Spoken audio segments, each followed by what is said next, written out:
자, 계속해서 볼까요? 문장 부호도 알아둘 사항이고 한글 맞춤법상에 들어있는 내용이 됩니다. 자, 특히 이제 마침표 있죠? 마침표. 이 마침표는 대체 어디 사용되느냐? 아무래도 문장을 마칠 때 쓰는 게 마침표 아니겠어요? 그러므로 서술이나 명령, 청유 등을 나타낼 때 마침표를 쓸 수 있죠. 젊은이는 나라의 기둥입니다 할 때 마침표 들어가 있죠. 그런데 이런 평범한 경우는 시험에 잘 안 나오겠지. 그렇다면 어떤 경우가 나올까? 그 밑에 항상 문장부 공부할 때 무엇을 조심하시라? 붙임원, 붙임 툴을 조심하면 되겠어요. 붙임원 봅니다. 직접 인용한 문장 끝에는 쓰는 것을 원칙으로 하되 쓰지 않는 것을 허용한다라고 되어 있죠. 이거 조심해야 돼. 과거에 2014년도부터 이 문장부가 새롭게 바뀌었는데 어떻게 바뀌었냐면 아무래도 여러분들 요즘에 직접 펜으로 글을 쓰는 경우가 좀 드물죠. 지금 노트 정리 빼놓고는 대체적으로 컴퓨터 워드 작업하죠. 컴퓨터를 많이 활용하다 보니까 컴퓨터 자판에 나와 있는 문장부호, 키보드에 있는 문장부호를 적극 활용하자. 그래야 입력 속도가 빠를 게 아니냐. 만약에 특수키를 갖다 선택하게 되면 그만큼 입력 속도가 늦을 수밖에 없겠지. 그러다 보니 자판상에 나와 있는 그런 문장부호를 그런 기호들을 활용하다 보니까 이제 이런 것들이 많이 이제 변하게 됩니다. 그 중에 첫 번째 보면 이 경우는 그것과는 상관이 없지만 그래도 좀 알아둬. 지금 바로 떠나자 했지. 자, 이 문장은 인용된 문장이죠. 인용된 문장이 본 문장은 아니잖아. 그럼 본 문장 끝났어, 안 끝났어? 안 끝났지. 그러니까 굳이 인용 문장에는 뭘 쓸 필요 없다? 마침표를 쓸 필요 없겠다. 그래서 마침표 쓰는 것을 원칙으로 하되 쓰지 않는 것도 허용했다. 그런 얘기야. 됐습니까? 그거 알아둬. 옛날에는 뭐였겠어? 무조건 마침표를 찍자라면 틀렸어서. 근데 지금은 마침표를 찍지 않아도 된다. 두 번째입니다. 대체적으로 이제 문장의 끝이 명사형이나 명사로 끝날 때가 있어. 명사형이나 명사로 끝날 때 뭘 쓴다는 점? 마침표를 갖다 쓰게 된다는 사실도 기억을 해두면 되겠다. 그래서 마침표를 갖다 찍을 수도 있고 안 찍을 수도 있다는 거예요. 다시 한번 얘기합니다. 명사나 명사형으로 끝났을 때 마침표를 갖다가 찍거나 마침표를 찍지 않아도 된다는 거 다시 한번 기억해 두면 되겠습니다. 자, 다음에 두 번째입니다. 반가로 2번. 아라비아 숫자만으로 연월을 적을 때 이때도 각각 연, 월, 일 있죠. 연, 월, 일이 생략된 자리에 마침표를 찍게 됩니다. 1919년 3월 1일 각각 연, 월, 일 생략된 자리에 마침표를 찍게 된다는 거 기억하면 되겠습니다. 다음 세 번째입니다. 특정한 의미가 있는 날을 표시할 때 월과 일을 나타내는 아라비아 숫자 사이에 쓴다 했지. 3일운도 있죠. 자, 이때가 아까 얘기했던 그 취지 속에 나왔던 거야. 그런데 만약에 가운데 점을 찍으려면 특수 부호를 선택하거나 아니면 단축키를 갖다 활용해서 찍어야 되겠지. 자, 그런데 뭐는 나와 있어? 자판에 마침표는 있죠. 그러니까 가운데 점 대신에 뭘 찍자? 마침표를 찍자. 이것을 원칙으로 삼고 기존에 가운데 점 찍었던 것을 허용했습니다. 보이죠? 옛날에 가운데 점을 찍을 자리에 마침표 쓰면 틀려서 역사적인 사건을 나타낼 때는 과거에는 가운데 점을 찍어서 지금은 마침표를 찍는 게 원칙으로 하고 가운데 점 찍는 것을 허용했다. 자, 261페이지로 가봐. 그래서 이러해서 붙임 밑줄자 마침표 대신에 뭐라는 용어를 쓸 수 있다? 온점이라는 용어를 쓸 수 있다. 그래서 과거에는 원래 온점이라고 해서 온점. 마침표의 하나 가운데 온점이 있었어요. 그런데 우리가 온점이란 말을 많이 써. 요즘에 마침표를 많이 써. 마침표를 많이 쓰니까 결국 지금의 언중들의 입장을 고려해서 온점이란 말 대신에 마침표를 쓰되 다만 기존에 온점이라고 배운 사람이 있었을 거 아니야. 그런 사람들이 같이 이 시대 속에 같이 공존하고 있기 때문에 혼동을 방지하기 위해서 허용한 거야. 그렇게 알고 있으면 되겠습니다. 자, 물음표입니다. 의문문이나 의문을 나타내는 어구에 쓴다는 거 물음표 있습니다. 잘 알아두고요. 사실 뭔가를 물어볼 때 우리가 물음표를 쓰게 되잖아, 그렇지? 자, 그런데 그 밑에 붙임은 붙임투의 밑줄자. 항상 붙임을 조심해. 붙임. 시험 문제는 붙임이 잘 나옵니다. 한 문장 안에 몇 개의 선택적 물음이 이어질 때는 맨 끝에 물음에만 쓴다. 근데 너 중학생이야, 고등학생이야. 그 중에 하나를 선택해야 되죠. 이런 선택적인 같은 물음. 한 문장 안에 몇 개의 선택적 물음이 이어질 때 맨 끝에 물음에만 쓰고 각 물음이 독립적일 때는 뭐한다? 각각의 물음표를 써야 돼. 그 밑에처럼 너는 여기에 언제 왔니? 어디서 왔니? 무엇하러 왔니? 있죠? 일단은 각각의 물음표를 써야 된다는 사실을 기억할 필요가 있습니다. 선택적 물음일 때는, 즉 하나의 질문이나 마찬가지죠. 너는 중학생이냐 고등학생이냐는 것은 대체적으로 지금에서 출신이 어디냐라는 것을 묻는 것이고, 지금의 학년을 묻는 거잖아, 그렇지? 그럴 때는 너는 한국 사람이냐 미국 사람이냐, 뭐야? 한국 사람과 미국 사람 완전 차이가 날 수 있겠지. 그러니까 너는 한국 사람이냐 중국 사람이냐 하면 어떻게 돼? 물음표 한 번만 써야 된다는 얘기야. 근데 언제 왔어? 어디서 왔어? 무엇하러 왔어? 각각의 질문이죠. 그럴 때 물음표를 각각에 써야 된다는 사실. 자, 그 다음에 밑에입니다. 특정 2번, 반가로 2번 기억해두기 바랍니다.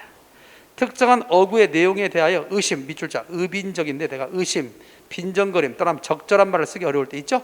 소 가로 안에 쓴다. 따라서 의빈적. 시작. 의빈적.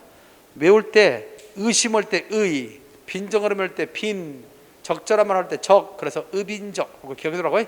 의빈적 상황에서 물음표를 갖다가 쓰게 된다는 점. 우리와 의견을 같이 할 사람은 최 선생 정도인가? 최 선생 어때요? 좀 의심하죠? 확신은 갖지 못하고 그럴 때는 물음표를 쓸 수 있다는 점. 거참 훌륭한 성적이 올 때 훌륭한 물음표 쓸 수 있다는 점. 우리 집 강아지가 가출했을 때 가출 부적절한 표현이죠. 그러잖아. 개가 가출했다면 내가 개 집에 사는 거야? 그건 아니잖아, 그렇지? 그래서 적절치 못한 표를 쓸 때 우리가 물음표를 쓸 수 있다는 것도 기억해 두겠습니다. 다음 넘어갑니다.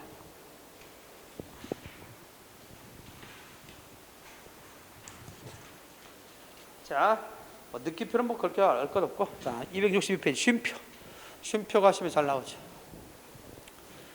같은 자기가 어구를 열거할 때 그 사이에 쓴다 있지. 근면, 검소, 협동처럼 같은 자격을 갖고 있는 단어들을 열거할 때 쉼표를 쓴다는 거예요. 근면, 검소, 협동. 됐습니까?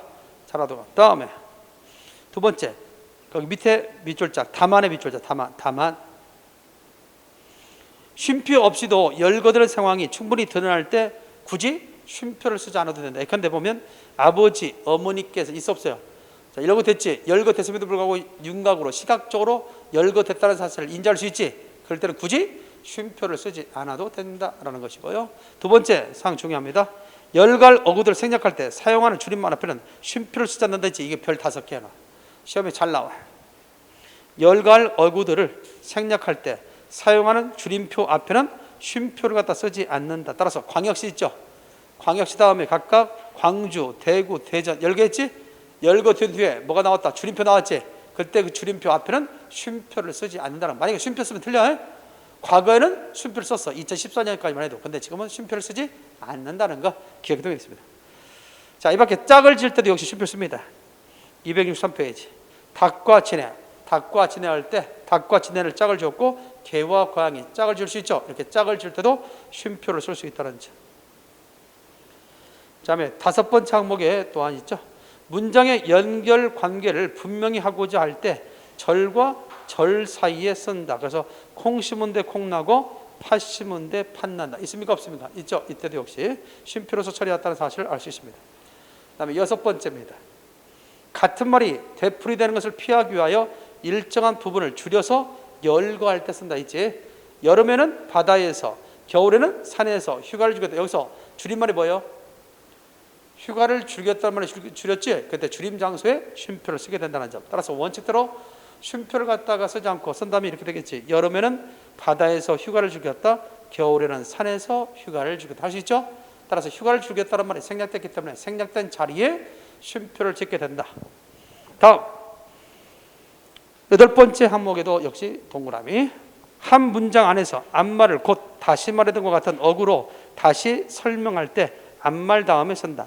책의 서문 곧 머리말에는 책을 지은 목적이 드러나 있다. 있지? 그때 책의 서문. 이와 같은 것에 뭐요? 쉼표를 처리했다는 것을 알고 있으면 되겠습니다. 자, 9번째입니다. 문장 앞부분에서 조사 없이 쓰인 제시어나 주제어 뒤에 쓴다. 밑줄자 제시어나 주제어. 돈이 인생의 전부다 있지? 근데 돈 이렇게 주제어나 제시어 다음에 쉼표를 적을 수 있다는 것도 알고 있으면 되겠습니다. 다음 뒤로 넘기면 264페이지. 하여튼 쉼표도 역시 시험에 잘 나옵니다. 12번 반가로 12번 기억해 두기 바랍니다. 바로 다음 말과 직접적인 관계 있지 않음을 나타낼 때 쓰기도 합니다. 예를 들어서 보면 갑돌이는 울면서 떠나는 갑순을 배경했다 있지. 이때 만약에 울면서란 말에 앞에 쉼표가 없다면 마치 갑돌이가 우는 것처럼 생각할 수도 있겠지. 따라서 이런 중의성을 해제하기 위해서도 쉼표를 적는다는 점 알고 있으면 되겠습니다. 다음 13번째입니다. 문장 중간에 끼어든 어구의 앞뒤에 쓴다. 나는 솔직히 말하면 그 말이 별로 탐탁치 않아 할 때 솔직히 말하면이 끼어든 말이죠. 이렇게 끼어든 말 앞뒤에 뭘 찍게 된다는 점, 쉼표를 찍게 되는데 이 쉼표 대신에 줄표를 사용해도 된다고 했습니다. 밑줄 자. 자, 끼어든 말 앞뒤에 쉼표를 찍게 되는데 이 쉼표 대신에 줄표를 써도 된다. 따라서 나는 솔직히 말하면 그 말이 별로 탐탁지 않을 때 솔직히 말하면 앞에 줄표 들어가 있죠? 이런 경우도 기억을 해두면 되겠습니다. 다음에 15번째 역시도 기억해둬. 15번째. 짧게 더듬는 말을 표시할 때 선생님 부정행위라니요. 마치 이렇게 더듬거린다라는 그런 뉘앙스를 주기 위해서 쉼표로서 처리할 수 있다는 점. 마찬가지입니다. 앞서 우리는 마침표를 뭐라고 했었지? 과거에는 온점이라고 했지. 마찬가지로 쉼표를 과거에는 뭐라고 했다? 반점이라고 했어요. 오늘날 우리 젊은 사람들은 다 쉼표라고 알고 있지만 내가 학교 다닐 때만 해도 반점이라고 했거든요. 따라서 그 반점이라고 배운 사람들이 있기 때문에 지금은 같이 쓸 수 있도록 했다. 알겠죠? 이제 세월이 흐르다 보면 이제 뭐는 없어질까? 반점은 없어지고 쉼표만 남겠죠. 계속해서 265페이지. 자, 가운데점. 이 가운데점도 역시 별 2개 정도 해놔라.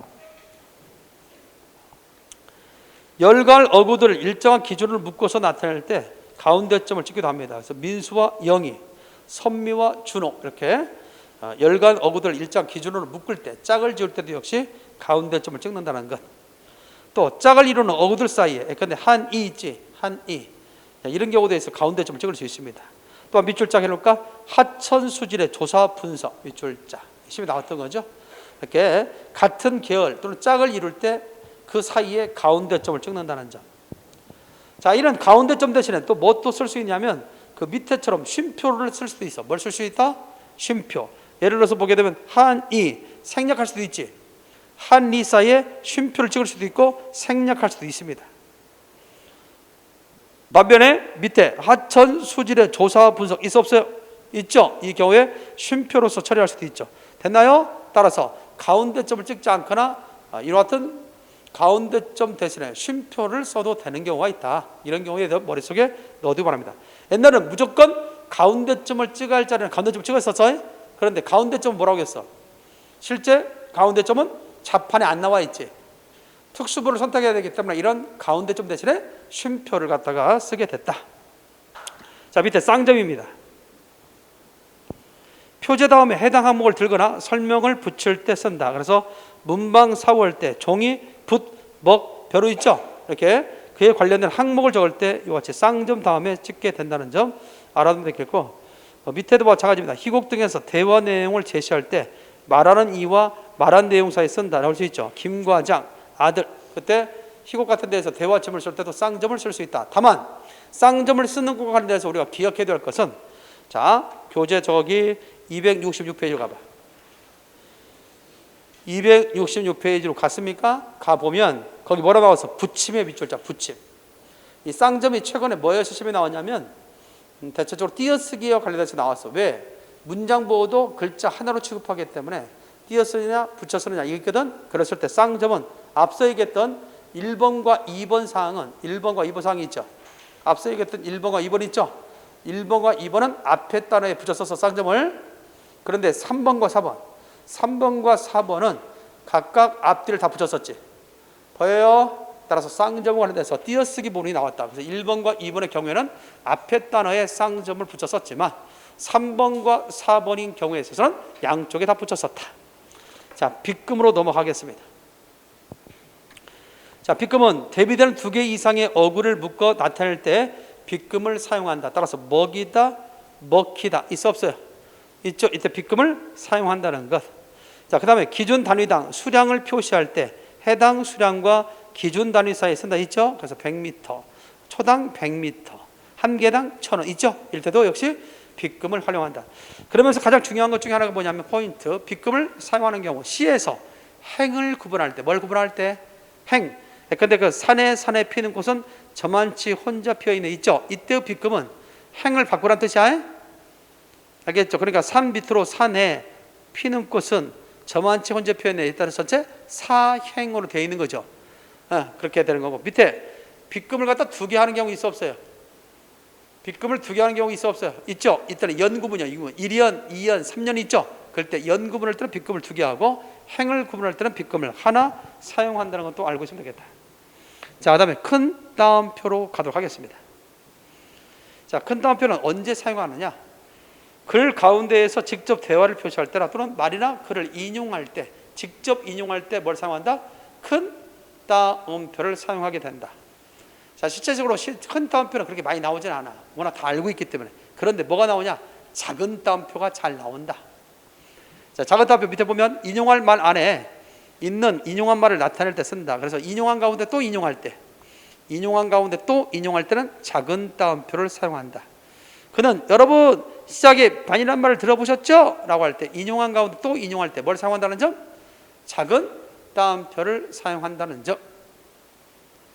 됐나요? 그리고 또 하나, 마음속으로 한 말을 적을 때 마음속으로, 예를 들어서 나는 일이 틀렸나 보군. 이건 누구 생각이야? 나의 생각이죠. 그럴 때 자기의 속마음을 얘기할 때, 머릿속으로 생각하는 걸 얘기할 때 작은 따옴표를 쓸 수 있다. 이것도 역시 알고 있으면 되겠습니다. 다음에 소가로입니다. 소가로 별 3개. 소가로 별 3개.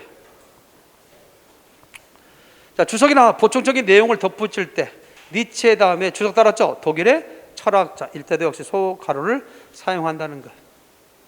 그 다음에 우리말 표기와 원어 표기를 아울러 쓸 때 이거 조심해. 별 3개 하나. 이거 상당히 중요합니다. 기호 있죠. 우리말이라는 것은 대체적으로 우리말이죠. 뭐 고유어나 뭐 한자 다 포함합니다만은 이거 대체적으로 보면 우리말 한자가 아닌 결국 우리말로 적을 때 있죠. 한자도 마찬가지고. 그래서 예컨대 보면 그 밑에 봐봐. 우리말 표기와 원어 표기 있죠. 그럴 때 기호는 우리말로 적었지. 다시 말해서 한글로 적었지. 근데 그것의 원어가 뭐야? 옆에 있는 한자지. 그럴 때는 소가로 쓴다는 얘기야. 됐나요? 이거하고 헷갈리기 쉬웠던 것 중에 하나가 뭐냐면 다음같이 268페이지 봐봐. 268페이지 대가로를 봐봐. 268페이지 대가로 보면 거기에 보면 밑에 2번 고유어 있죠. 고유어에 대응되는 한자를 쓸 때는 대가로 쓴다는 거지. 그러니까 우리말 다음에 우리말에 대해서 원어를 쓸 때, 한자로 원어를 쓸 때나 뭐 외국어로 원어를 쓸 때는 뭘 써야 된다?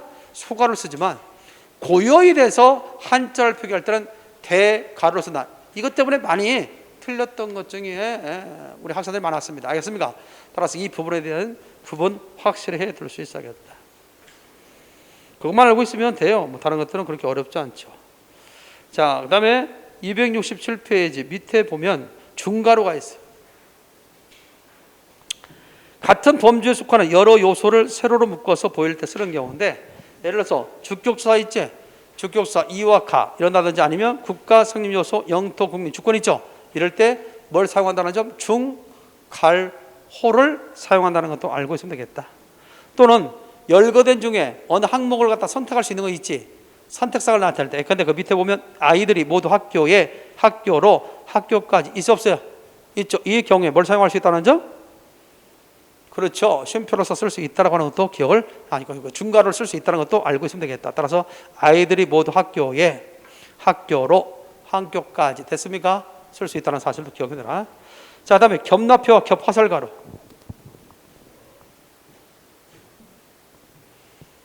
자, 이거 조심할 거 있어요. 이거 겹나표라는 것은 이거 좀 진한 거죠. 진한 거 있죠? 진한 거. 이게 겹나표야. 겹나표. 그 다음에 겹화살가로. 그 다음에 큰 따옴표. 자, 대체적으로 보면 오늘날은 가로쓰기를 합니까? 세로쓰기를 합니까? 가로쓰기 하죠. 근데 옛날에는 세로쓰기를 했단 말이야. 뭐 그 아주 오래된 시기에는 세로쓰기를 했어. 세로쓰기면 세로쓰기 할 때 사용됐던 문장부 있을까 없을까? 있었겠지. 이런 겹나표가 그런 거에 해당되는 거야. 그래서 이런 것들을 버릴 수 없어서 가로쓰기를 하는 지금에도 같이 쓰도록 했다는 얘기야. 그래서 이런 경우가 같은 환경에 쓸 수 있다는 점. 겹나표, 겹화살가로, 따옴표, 쌍따옴표 있죠? 큰 따옴표 이것들을 같이 쓸 수 있다. 그럼 어떨 때 쓸 수 있느냐? 그 밑에 있는 것처럼 책의 제목이나 신문 이름 등을 나타낼 때. 알겠지? 책의 제목이나 신문 이름 등을 나타낼 때 뭘 쓸 수 있다? 이와 같이 쓸 수 있다. 있죠? 이런 것도 다 쓸 수 있다. 같이. 반면에 나표가 있지. 나표. 겹나표가 아니라 혼나표, 나표, 화살가로, 그 다음에 작은 따옴표 이런 것들은 같은 데 쓸 수 있어요? 어떨 때 쓰느냐? 여러분들 교재에 있는 것처럼 그렇죠. 소제목이나 그림이나 노래와 같은 예술작품의 제목, 상호, 법률, 규정 등을 나타낼 때 바로 이와 같이 쓸 수 있다는 점. 그렇다면 상당히 헷갈리지. 그럼 어떻게 구분할 수 있느냐? 하나 예를 든다면 이런 경우가 있어. 자, 여러분 교재 269페이지 봐봐. 269페이지 보면 한강은 사진집 아름다운 땅에 실린 작품이 나와 안 나와? 나오지. 그때 앞에 한강은 작은 제목이고 뒤에 아름다운 땅이 큰 제목이라는 얘기지. 그러니까 아름다운 땅이라는 책 속에 소제목으로서 뭔 작품이 있어? 한강이라는 사진이 있겠지. 내가 알겠죠? 따라서 한강은 사진집 아름다운 땅에 실린 작품이다. 됐나요? 그렇게 했을 때 언제 우리가 홑 화살가를 쓰고 언제 겹 화살가를 쓰는지를 알 수 있겠죠. 자, 다음 밑에 269페이지 밑에 줄표입니다. 자, 제목 다음에 표시하는 부제 앞뒤에 쓴다 있죠. 이번 토론회의 제목은 역사 바로잡기. 그래서 우리가 부제 같은 경우는 부제목은 앞뒤에 줄표를 쓴다. 다만 이것도 하나의 약속이지. 약속이니까 줄표를 갖다가 양쪽에 찍을 수도 있지만 앞에만 찍을 수도 있어. 그 밑에처럼. 그거 좀 기억해 보겠습니다. 따라서 줄표는 앞뒤 같은 데 쓰는 것을 원칙으로 하되 붙여 쓰는 것을 허용한다. 나와 있죠? 밑줄자. 자, 붙임표입니다. 이 붙임표는 어디서 알아두면 되냐면 그 밑에 물결표와 연계돼서 알아두면 돼요. 자, 붙임표는 뭐와 연계돼서? 물결표와 연계돼서 알아두면 된다. 자, 그 먼저 물결표를 봐봐.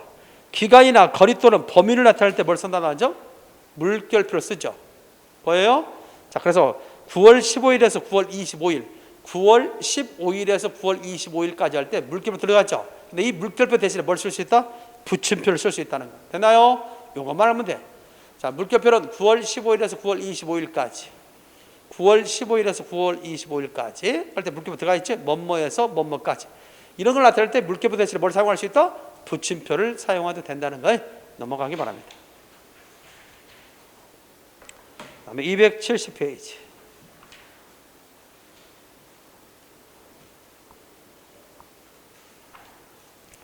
자, 드러낸 표. 무슨 표?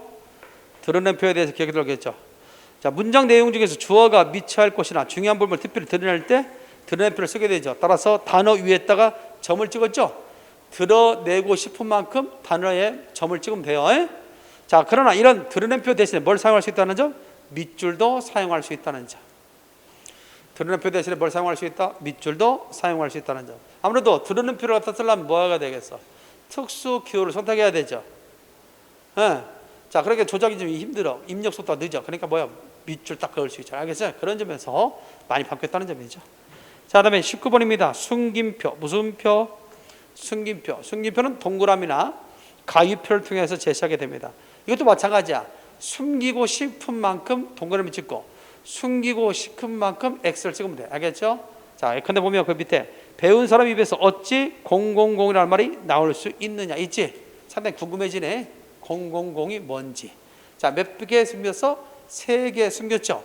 숨기고 싶은 만큼 찍으면 된다는 거죠. 그 말을 듣는 순간 XX란 말이 목구멍까지 치밀었다. 마찬가지죠? XX. 따라서 숨기고 싶은 만큼 동그라미나 가위표, 가위표 또는 가세표라고 합니다. 가위표, 가세표 둘 다 표주로입니다. 자, 빠진표가 있습니다. 빠진표. 앱 비문이나 문헌 등에서 글자가 분명하지 않을 때 그 글자의 수요만큼 쓴다 있죠? 자, 그렇다면 빠진표를 쓰는 경우는 언제일까요? 빠진표는 언제 빠진표를 쓰는 겁니까? 누락됐을 때, 확인이 안 됐을 때, 알겠죠? 그때 빠진표를 쓰는 거야. 따라서 숨김표는 의도성을 갖고 있는 거고 빠진표는 의도성이 없는 거야. 빠진표는 의도성이 없죠. 당연히 내가 누락되거나 확인할 수 없을 때 빠진표를 쓰는 거고, 그 다음에 뭐는 숨김표는 내 의도를 갖고 숨기는 거야. 따라서 숨김표는 의도성이 있지만 빠진표는 의도성이 없다. 그러면서 뭘 기억해둬야 돼?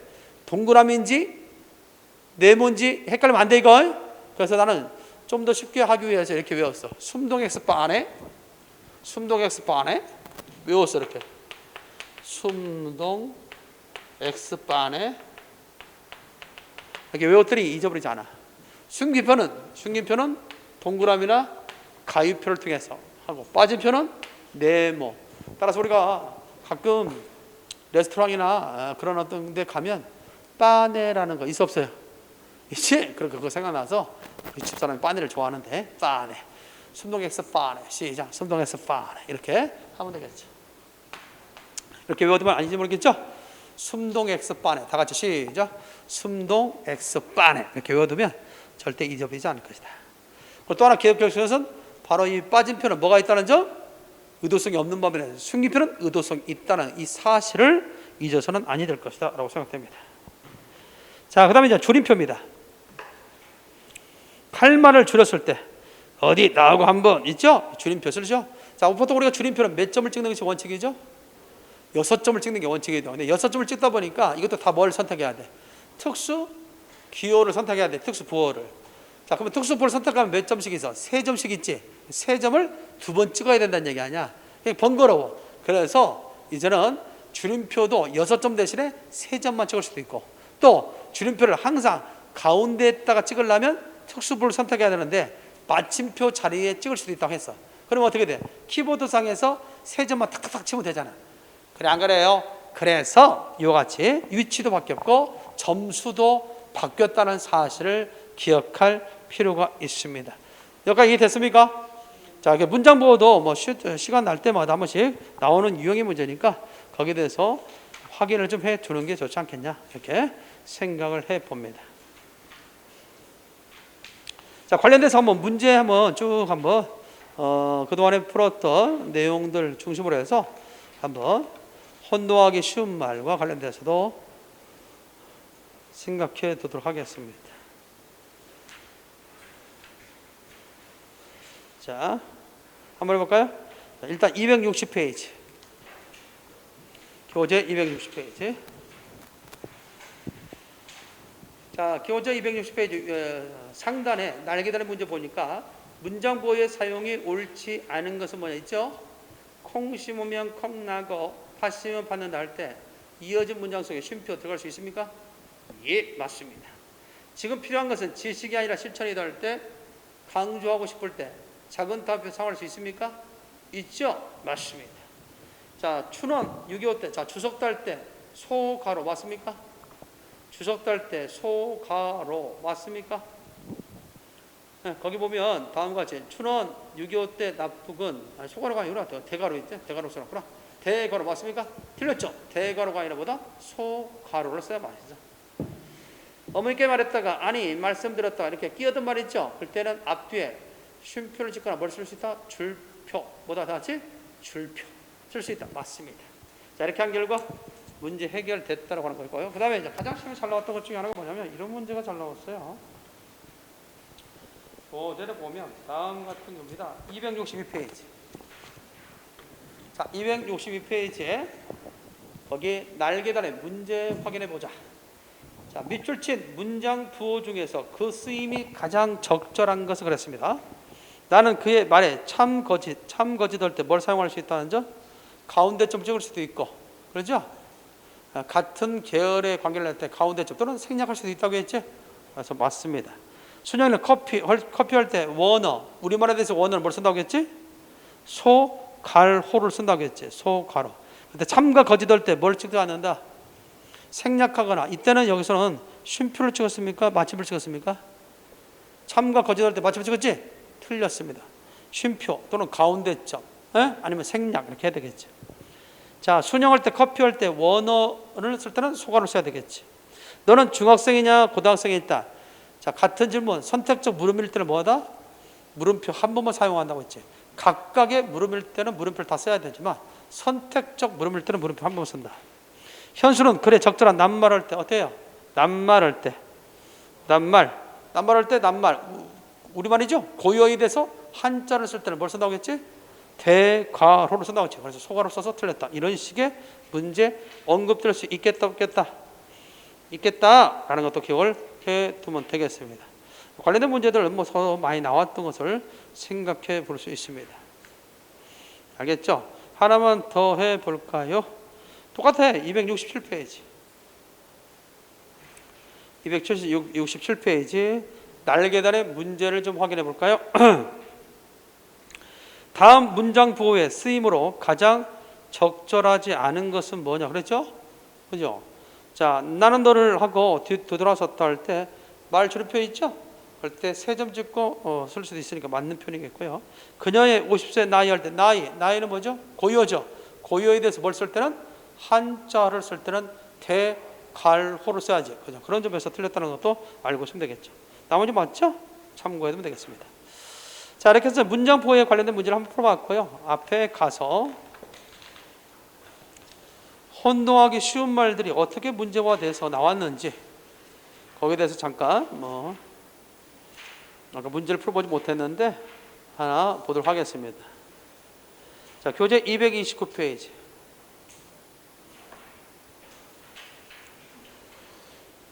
자, 229페이지 거기 하나 안 왔던 것이 있는데 거기 보면 위에 밑줄절 어휘가 적절하게 쓰이지 않은 것은 뭐냐 나왔죠? 싱거로운 봄나물이 입맛을 돋우었다. 이거 아까 설명하지 않았던 건데 하나 기억해 두기 바랍니다. 여기 넣어요. 돋구다가 있고 돋우다가 있어요. 자, 돋구다는 안경 도수를 높일 때만 돋구다를 써. 알겠지? 다시 한번. 안경 도수를 높일 때. 돋구다는 안경 도수를 높이는 거야. 자, 안경 도수를 높일 때만 돋구다를 쓰고 나머지는 돋우다를 쓴다. 이렇게 생각하면 돼. 입맛을 돋우다. 들어본 적 있죠? 입맛을 돋우다. 어떤 낮은 곳을 흙을 갖다가 이렇게 좀 더 넣어서 돋우는 경우 있죠? 이럴 때도 돋우다를 써. 대부분 다 돋우를 쓴다. 뭐만? 안경 도수를 높일 때만 돋구다를 쓴다. 이렇게 알고 있으면 될 것 같습니다. 자, 또 하나 우리가 기억할 수 있는 게 뭐냐면 이것도 하나 알아둘까? 자, 일단 문제 풀어보고 이것도 설명하는 거예요. 걷잡다.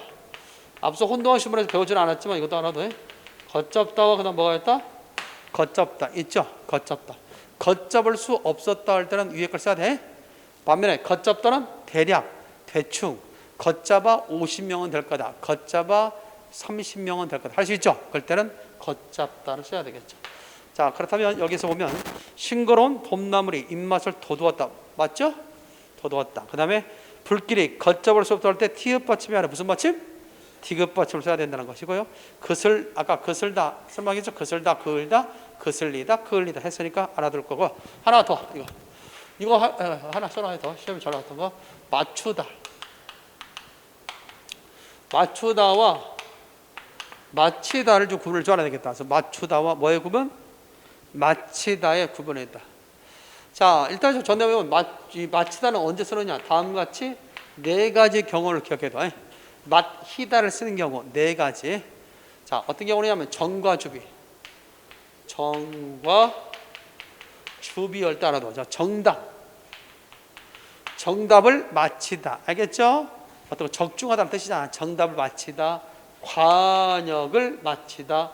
주사를 맞히다. 비를 맞히다. 됐나요? 이럴 때는 무슨 단어는 좀? 맞히다를 써야 된다. 그래서 외울 때 이렇게 외우면 돼. 정과 주비. 시작. 정과 주비. 내가 답을 맞힐 때는 이걸 써야 돼. 그런데 내 답을 정답과 비교해 볼 때 있어 없어? 그때는 맞춰봤더니 위에 걸 써야 돼. 내가 정답과 맞춰보니 그때는 맞추다를 써야 돼요. 견주다 할 때는 그렇죠. 내가 답이 맞았는지 안 맞는지 맞춰봤다. 정답과 비교해봤다 할 때는 맞추다를 써야 되고, 내가 정답을 맞게 했다는 말을 때는 무엇이다? 맞히다를 써. 그래서 맞히다. 정과 주비. 알겠죠? 정답을 맞히다, 관역을 맞히다, 주사를 맞히다, 비를 맞히다 할 때는 맞히다를 써야 된다는 사실. 자, 그런 점에서 보면 나는 10문제 중에서 겨우 3개만 뭐 했다? 맞췄다. 맞죠? 이 경우를 맞췄다라고 하면 틀린다는 거예요. 그것도 알고 있으면 되겠죠. 자, 그런 맥락이 그 밑에 문제도 마찬가지죠. 맞춤법이 틀린 것은 뭐냐 할 때 걷잡다와 걷잡다. 그렇죠? 그때 뭐 했습니까? 서로 반대로 되어 있죠? 앞뒤가 바뀌었죠? 따라서 영수의 키는 걷잡아서 약 대략 190cm. 엄청나게 크네. 그렇죠? 걷잡을 때는 티읕 받침 써야 되겠죠. 불이 걷잡을 쓸 때는 디귿 받침 써야 되겠고, 따라서 그 부분에 대한 이해도 해둬야 되겠다라는 거겠죠. 가끔은 또 뭘 묻는 문제도 나오냐면 이것도 나와. 그 밑에도 있습니다만은 벌이다와 뭐가 있다? 벌리다. 따라서 벌이다는 어떤 사업을 벌이다. 일을 늘어놓다 할 때는 벌이다를 써야 되지만, 벌리다는 어떤 간격, 틈 있죠? 그럴 때는 벌리다를 써다. 따라서 벌이다와 벌리다를 구분할 줄 알아야 되겠다라는 것도 아울러 기억해두면 되겠습니다. 됐지요? 참고해 두면 되겠습니다. 자, 계속해서 문제 한번 더 풀어볼까요? 몇 번 문제? 그 계속해서 많이 나왔어. 230페이지. 230페이지 밑에 하단. 자, 밑에 하단 보기 전에 그 제일 위에도 마찬가지야. 위에. 여러분들 그 가름이라는 말이 있어. 뭐가 있어요? 가름이 있고 그 다음에 이것도 있어. 가름이 있어. 또는 간음이 있어. 이것도 역시 이제 구분하는 문제 나올 수 있겠죠. 가름, 가름, 간음. 가름 이것이 가장 시험에 잘 나와. 가름은 갈다에서 나온 말이야. 그래서 대신하다, 대체하다. 그래서 이번 여름에 에어컨을 가름했다 있지? 바꿨다는 얘기야. 바꿨다. 또는 이것으로서 인사말에 가름하겠다 있지? 그럴 때 전부 다 일치해야 돼. 위에 것처럼. 가름. 편을 가르다 할 때 가름. 헤아린다 할 때 간음. 그래서 우리가 남자들 군대 갔다 와서 알겠지만 간음자 있지? 그때는 밑에 간음. 맛을 가늠할 수 없다 할 때 밑에 거 써야 되겠지. 그래서 간음, 가름, 가름의 차이도 알고 있어야 된다 라고 이해할 수 있겠습니다. 자, 그 다음에 이제 우리가 헷갈릴 수 있는 것 중에 하나가 뭐면 이것도 하나 기억해둬. 그래도 많이 틀렸던 것 중에 하나인데 밑에 하단 문제 230페이지에 밑에 하단에 문제가 있는데 여기서 주의할 거 하나 더 한다면 부딪히다가 있고 부딪히다가 있죠. 이것도 역시 헷갈려서 많이 틀리는 경우가 왕왕 있습니다. 부딪히다, 부딪히다. 됐나요? 그렇죠. 이때 부딪히다 같은 경우는 대체로 뭐냐면 뭐뭐와 뭐뭐가 알겠죠? 아예 뭐뭐가 뭐뭐와 부딪히다 이렇게 쓰는 거고요. 그다음 부딪히다는 뭐뭐가 뭐뭐에 부딪히다가 있습니다. 이걸 구분하는 문제가 나와야 되겠죠. 그렇죠? 다시 한번 뭐뭐가 뭐뭐와 부딪히다. 뭐뭐가 뭐뭐에 부딪히다. 피동접사. 이것을 조셔야 돼. 자, 그래서 같은 동작주. 차와 차가 뭐하다 시작. 차가 차와 부딪히다. 알겠지? 소가 차에 뭐하다 시작. 부딪히다. 부딪힘을 당할 때. 그래서 이때 히를 쓸 때와 치를 쓸 때 구분할 줄 아셔야겠죠? 그거 좀 잘 기억해 두겠습니다. 또 하나 우리 참고로 더 알아둘 것 중에 하나가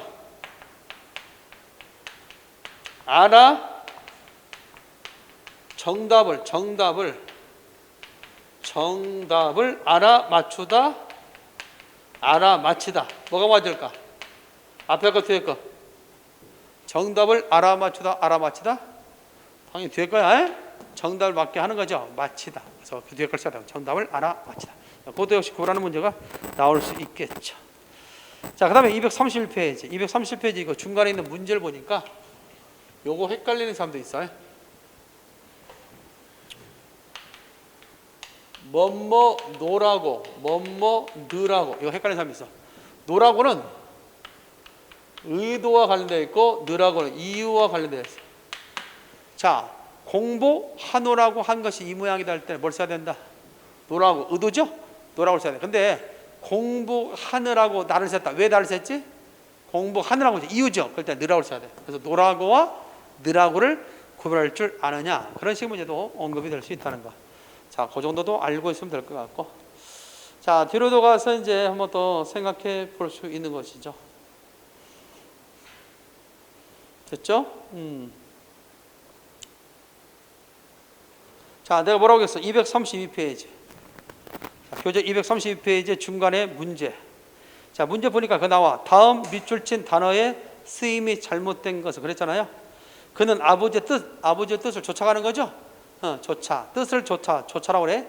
뒤를 쫓을 때는 쫓다라고 하지만 뜻 유지를 받을 때는 쫓아야. 쫓아. 맞습니다. 근데 2번 보면 거북선은 외선을 쫓기 맞죠? 쫓기에 맞습니다. 근데 3번 친구에게 함께 일하자는 뜻을 비춰다. 어때요? 속의 뜻을 드러낼 때 뭘 쓴다고 했지? 비치다를 쓴다고 했지. 그런 것들을 구별하는 문제가 나올 수 있겠다. 참고하면 되겠습니다. 자, 하나 더 한다면 233페이지. 234페이지 날개단 문제 잠깐 확인해 보자. 위에 거. 자, 밑줄 친 말의 쓰임이 옳지 않은 것은 어머니는 밥을 안 치다. 이것도 역시 조심해야 되겠죠? 안 치다. 자, 아까 다 하진 않았지만 300문제 아까 풀으라고 했죠? 그 안에도 다 있습니다. 안 치다가 있고 뭐가 있다? 안 히다가 있지. 자, 이렇게 앉히다가 있고 뭐가 있다 그랬지? 앉히다. 있죠? 이 경우가 어떻게 돼요? 다 비슷하죠? 뜻이. 자, 앉히다가 있다. 뭐가 있다. 시작. 앉히다가 있다. 이 경우는 어떻게 돼? 앉히다. 자, 밥을 갖다 앉히다 할 때는 위에 걸 써야 돼. 근데 밑에는 어떠한 자리를 앉게 하다 있어 없어? 있지? 그때는 밑에 걸 써야 된다. 그래서 앉히다가 있고 앉히다가 있다는 사실도 아울러 기억해 둘 필요가 있지 않느냐 이렇게 생각됩니다. 자, 그런 점에서 우리가 잘 알아둘 필요가 있지 않느냐. 그래서 앉히다에 대한 이야기도 기억해 두면 될 것 같아요. 자, 그렇다면 한번 해볼까? 어머니는 밥을 앉히다. 맞죠? 이 원고를 인쇄에 붙이기로 하였다. 원고를 인쇄에 붙이기로 했다. 붙다는 의미가 없죠? 인쇄를 하기로 했다는 말이잖아. 가게 주인의 상품을 버렸다. 맞습니까? 맞죠? 근데 밑에 아까 있죠? 바람의 문이 저절로 뭐 했다? 닫히다. 아까 했죠?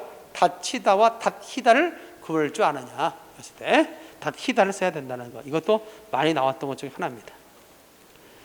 자, 그 다음에 여러분들 보면 234페이지 234페이지에 거기 위에 문제 한번 봐봐. 밑줄짓 말에 쓰임이 바로 오지 않은 것은 그와 나는 전부터 아름이 있다. 이미 알고 있는 사실 때 아름이라고 써요? 맞습니다. 자, 된장찌개가 입맛을 돋운다. 맞죠? 돋구다는 안경 도수를 높일 때만 돋구다를 쓴다고 했지. 자, 밑에 봐봐. 약속 날짜를 더욱 바투란 말을 잘 안 배웠죠. 바투란 말은 지난번에 표준에 잠깐 얘기했습니다만 썩 가깝게 거리가 가깝게라는 뜻을 바투야. 그 물건을 기둥에 바투 놓아라. 가깝게 놓아라. 쓸 때 쓰는 말이야. 뭔가 좀 딱 닿았을 때를 봤다라고 하잖아. 봤다. 좀 물이 좀 봤다. 알겠어? 그런 거. 막 그럴 때 봤다를 쓰는데 거기서 파생된 말이야. 바투라는 말이. 자, 그는 설레이는 이때 쓰면 된다 안 된다? 안 된다고 했죠? 목되게 해설 기억 본 적 있어 없어? 목되게 해설 기억나? 목되게 해설 기억 생각나지? 그럴 때 설레이다는 쓰면 안 된다고 했지? 설레다가 기본형을 맞다고 했죠? 그것들 챙기는 문제도 시험 문제 출제될 수 있겠다. 알겠습니까? 자, 이렇게 해서 우리가 혼동하기 쉬운 말까지 또는 문장 보호까지 정리를 했고요. 이제는 다음 시간에는 이제 거기 맞춤법에 이제 완전히 정리가 되는 거죠. 외래표기법과 노마자 표기법, 외래표기법과 노마자 표기법을 이제 끝나면 이제 맞춤법이 이제 끝나는 거예요. 그리고 나서 그 뒤에 중요하다고 생각하는 거 한자, 특히 그 중에서도 한자 성어 있어 없어요? 있지? 중요하다는 한자 성어를 좀 정리하는 걸로서 1권을 마무리하게 됩니다. 2권이 이제 나왔습니다. 그죠? 2권이 나왔어요. 2권 받았어요? 어디 있어요? 2권 여러분들 받았어요? 나는 받지도 못했네. 그렇게 나왔어요. 2권. 그래서 다음 시간에는 혹시 모르니까 2권까지 같이 가져와야 됩니다. 알겠죠? 그리고 다음 주는 추석 연휴와 끼어 있어서 제가 좀 지방에서 올라와서 그 시간을 못 맞출 것 같아요. 그래서 다음 주는 아마 영어를 할지 아니면 다른 수업이 대체되거나 하게 됐습니다. 그래서 다음 주 쉬고 그 다음 주부터 하게 됩니다. 어차피 이제 5주니까 뭐 상관이 없을 것 같아요. 자, 그래서 다음 주에는 국어 수업이 있다 없다? 없다는 걸 아시고 차곡히 바라고요. 미리미리 2권도 한번 읽어봐요. 그렇게 하시기 바랍니다.